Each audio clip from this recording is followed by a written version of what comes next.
ಹೆಣ್ಣು ತನವನ್ನು ಕಳೆದುಕೊಳ್ಳದೆ ಸಮಾಜವನ್ನು ಹೇಗೆ ಎದುರಿಸಬೇಕು ಎಂಬುದೇ ಇಂದಿನ ತಿರುಮುಖ ಗಿವ್ ಟು ಗೇಯ್ನ ಸಂದೇಶ. I invite our talented team, Mrs. Sukanya, to present a skit that promises meaningful message, and it's an original work by her. Please welcome them with a huge round of applause. ಕಾಲದಿಂದಲೂ ಸ್ತ್ರೀಯರಿಗೆ ಅತ್ಯುನ್ನತ ಸ್ಥಾನ ಕೊಟ್ಟ ಪುಣ್ಯ ಭೂಮಿ ನಮ್ಮದು. ವೇದಗಳ ಕಾಲದಲ್ಲೂ ಸ್ತ್ರೀಯರು ಅತ್ಯುನ್ನತ ವಿದ್ಯಾಭ್ಯಾಸ ಹೊಂದಿದ್ದಕ್ಕೆ ಗಾರ್ಗಿ, ಮೈತ್ರೇಯಿಯಂತಹ ಮಹಿಳೆಯರೇ ಸಾಕ್ಷಿಯಾಗಿದ್ದಾರೆ.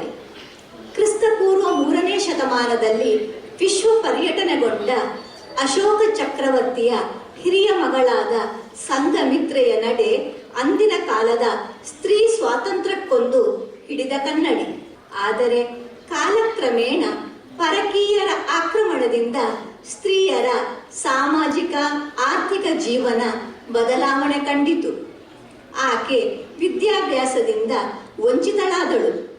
ಬಾಲ್ಯ ವಿವಾಹ, ಸತಿ ಪದ್ಧತಿಯಂತಹ ಅನಿಷ್ಟ ಪದ್ಧತಿಗಳು ಚಲಾವಣೆಗೆ ಬಂದವು. ಇದನ್ನು ಮನಗಂಡು ಅನೇಕ ಸಮಾಜೋದ್ಧಾರಕರು ಸ್ತ್ರೀಯರ ಅಭ್ಯುದಯಕ್ಕಾಗಿ ಹೋರಾಡಿದರು. The best thermometer to the progress of a nation is its treatment of its women ಎಂದು ಸುಮಾರು 1.25 ಶತಮಾನದ ಹಿಂದೆಯೇ ಸ್ವಾಮಿ ವಿವೇಕಾನಂದರು ಸಾರಿದರು. ಈಗ ವಿಶ್ವಸಂಸ್ಥೆಯೂ ಕೂಡ ಇದೇ ಮಾತನ್ನು ಪುನರುಚ್ಚರಿಸಿದೆ. ಈ ಹಿನ್ನೆಲೆಯನ್ನು ಮುಂದಿಟ್ಟುಕೊಂಡು ವಿಕಸಿತ ಭಾರತದ ಸ್ತ್ರೀಯರ ಮನದಾಳದ ಮಾತುಗಳ, ಸಂಘರ್ಷಗಳ ಕಿರುಪರಿಚಯ ಇದು ನಿಮ್ಮ ಮುಂದೆ.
ಅಸಮಾನತೆ ಸಾಕಷ್ಟು ಕಡಿಮೆಯಾದರೂ ಹುಟ್ಟಿದ ಮಗುವಿನ ಬಗ್ಗೆ ನಮ್ಮ ಮೊದಲ ಪ್ರಶ್ನೆ ಹೆಣ್ಣೋ ಗಂಡೋ ಎಂದು.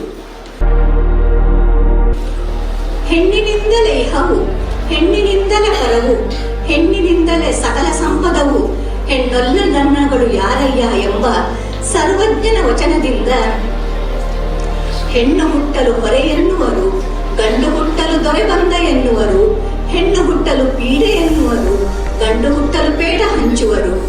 ಗಂಡಸಿಗೆ ಸರಿಸಮನಾಗಿ ದುಡಿದವಳು ಹೆಣ್ಣು, ಅಂದಿನ ರಾಣಿ ಉಳ್ಳಾಲದ ಹಬ್ಬಕ್ಕ.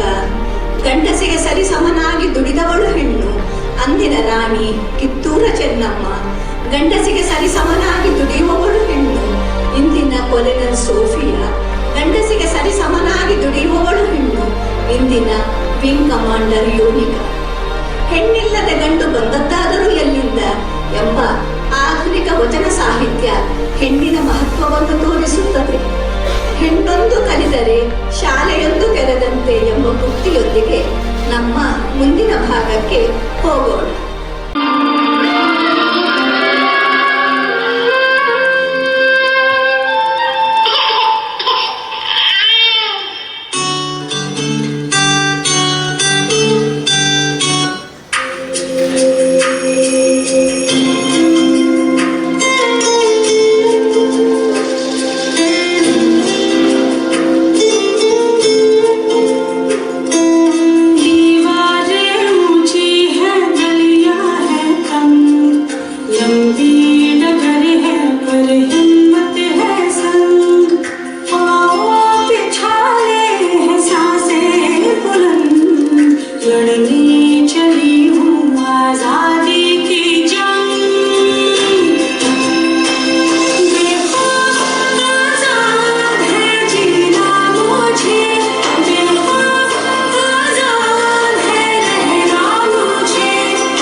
बेटी के बस की बात नहीं है।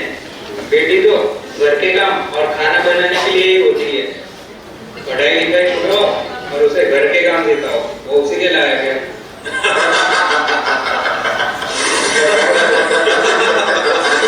ಪಪ್ಪ ಯಾನು ಕಲಿತದು ಮಲ್ಲ ಡಾಕ್ಟರ್ ಆಗುದು ಪಪ್ಪ. ಎನ್ನ ಕಾದ ಮಿತಿ ಯಾನು ಉತ್ತದು ಹಿಡ್ನ ಕುದರನು ಯಾನು ರೈಸಾವೆ ಪಪ್ಪ. ಈ ಸಮಾಜದ ಯಾನು ತೋಜಾವೆ ಯಾನು ಡಾಕ್ಟರ್ಲ ಆಪೆ ಇಲ್ಲದ ಬೇರೆಲ್ಲ ಮಾಡ್ತಾರೆ ಬಂದು. ಇನ್ನ ಡಾಕ್ಟರ್ ಕಲ್ಪನ ಆಸೆಗೆ ಎಂಕ್ ಮಸ್ತ್ ಖುಷಿಯಾದ ಬಾದೆ ಪೋಲೆ ಬಾದೆ ಎಂಟ ಕಲ್ತದು ಮಲ್ಲ ಡಾಕ್ಟರ್ ಆನೆ ಎಂಕನ ಎದೆ ಮಲ್ಪಡಿ ಇನ್ನ ಒಪ್ಪಗೆ ಏದು ಬಂದಾಂಡಲ ಮಲ್ಲ ಇಲ್ಲಿ ಆಸ್ತಿ ಮಾರು ಮೊಡಲ ಈರು ಮಾತ್ರ ಯಾನ ಡಾಕ್ಟರ್ ಓದಾವೇನೆ ಈರು ಕೊಂಚ ಮಲ್ಲ ಕುದರ್ போய் ಡಾಕ್ಟರ್ ಆವಡು.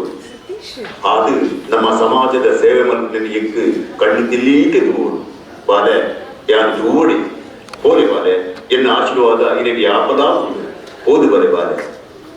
ಆಧುನಿಕ ಕಾಲಘಟ್ಟದಲ್ಲಿ ಹೆಣ್ಣು ಎಲ್ಲಾ ಕ್ಷೇತ್ರಗಳಲ್ಲೂ ಗಂಡಿಗಿಂತ ಮುಂದಿದ್ದರೂ ಬದಲಾದ ಹೊಸ ಹೊಸ ಸಮಸ್ಯೆಗಳ ನಡುವೆ ತನ್ನ ಅಸ್ತಿತ್ವಕ್ಕಾಗಿ ಹೋರಾಡಬೇಕಾಗಿದೆ, ಕಾಲನ ಜೊತೆಗೆ ಓಡಬೇಕಾಗಿದೆ. ಆಧುನಿಕ ಮಹಿಳೆಯ ಬಗ್ಗೆ ಒಮ್ಮೆ ನಿಮ್ಮಷ್ಟಕ್ಕೆ ಊಹಿಸಿಕೊಳ್ಳಿ. ಬೆಳಗಿನ ಸವಿನಿದ್ರೆ, ಅರಚುವ ಅಲಾರಾಮ್, ಅಡಿಗೆ ಮನೆಯ ಬಿಡುವಿಲ್ಲದ ಕೆಲಸ, ಮನೆಯವರ ಲಾಲನೆ ಪಾಲನೆ, ಮಕ್ಕಳ ವಿದ್ಯಾಭ್ಯಾಸ. ಅವಳು ಮನೆಯ ಎನರ್ಜಿ ಪ್ಯಾಕ್. ಎಲ್ಲರ ಊಟದ ಬಟ್ಟಲನ್ನು ತುಂಬುವ ಆಕೆ ತಾನು ಮಾತ್ರ ಗಬಗಬನೆ ತಿಂದು ಬ್ಯಾಗನ್ನು ಹೆಗಲಿಗೇರಿಸಿ ಕೃತಕ ಮಂದಹಾಸ ಬೀರುತ್ತಾ ಕೆಲಸಕ್ಕೆ ಹೊರಟರೆ ಆಕೆ 24 ಗಂಟೆಯೂ ದುಡಿಯುವ ಯಂತ್ರ. ನೋವ ನುಂಗಿ ನಗುವ ಹರಿಸುವಳು, ತ್ಯಾಗ ಮಮತೆಯ ರೂಪ ತಾಳಿದವಳು, ಕರುಣೆ ಸಂಬಂಧಗಳ ಬೆಸೆಯುವವಳು, ಜಾಣ್ಮೆ ಶಕ್ತಿ ಮತ್ತು ತಾಳ್ಮೆಯ ದೇವಮೂರ್ತಿಯವಳು. ಇದ್ದರೊಂದು ಪ್ರಶಂಸೆಯ ಕೈ ಅವಳ ಹಿಂದೆ, ಇಡೀ ಸೃಷ್ಟಿಯೇ ಸದಾ ನಿಲ್ಲುವುದು ಅವಳ ಮುಂದೆ. ಜನ್ಮ ಕೊಟ್ಟು ಸಲಹುವ ಲೋಕಮಾತೆಗೆ ಇರಲಿ ನಮ್ಮದೊಂದು ಕೋಟಿ ಕೋಟಿ ನಮನ, ಇರಲಿ ನಮ್ಮದೊಂದು ಕೋಟಿ ಕೋಟಿ ನಮನ.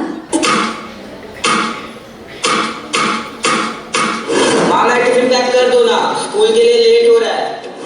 बहू कितना टाइम लग रहा है, चाय कब मिलेगा मुझे? अरे सुनो मेरा पानी किधर है?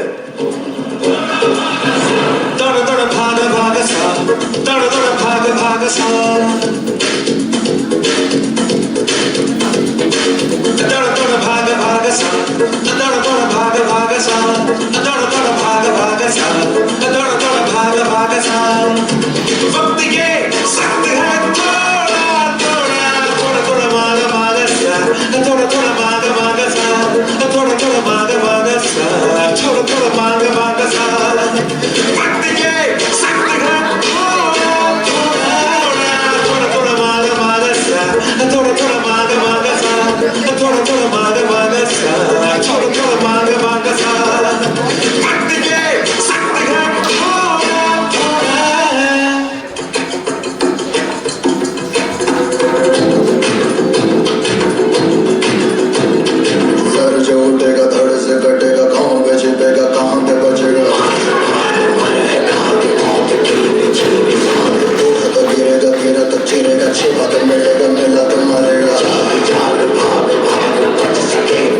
ಹೆಣ್ಣಿಗೆ ಅವಳದ್ದೇ ಆದ ಅಸ್ತಿತ್ವವಿದೆ, ಅಸ್ಮಿತೆ ಇದೆ.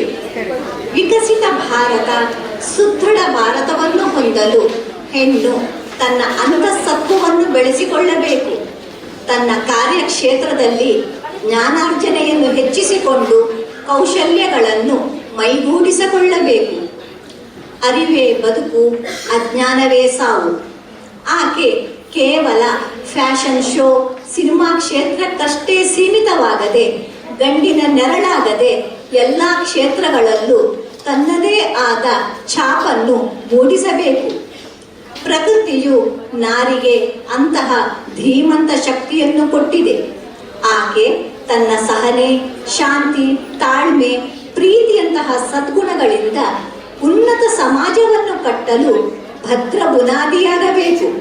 ಹೆಣ್ಣು ಎಂದಿಗೂ ಹೆಣ್ಣಿಗೆ ಶತ್ರುವಾಗಬಾರದು.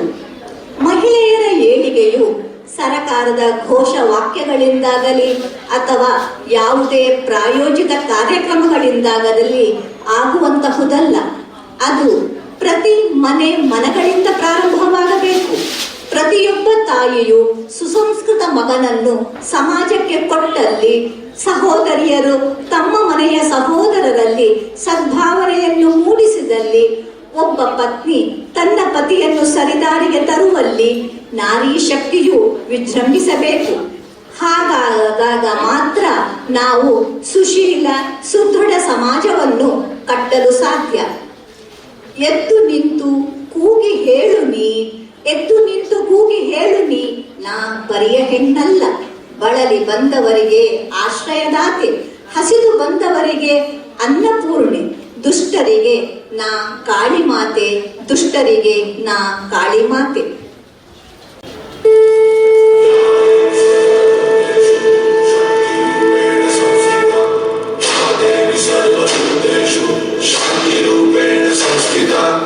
आज से हमसे यान मेरी, मैं तुमको ना छूने दूंगी.